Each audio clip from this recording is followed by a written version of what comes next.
லட்சம் பூக்கள் ஒன்றாக பூத்ததே.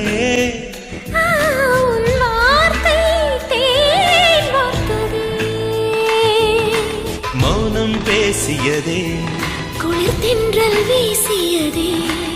ஏழை தேடிய ராணி நீ என் காதல்.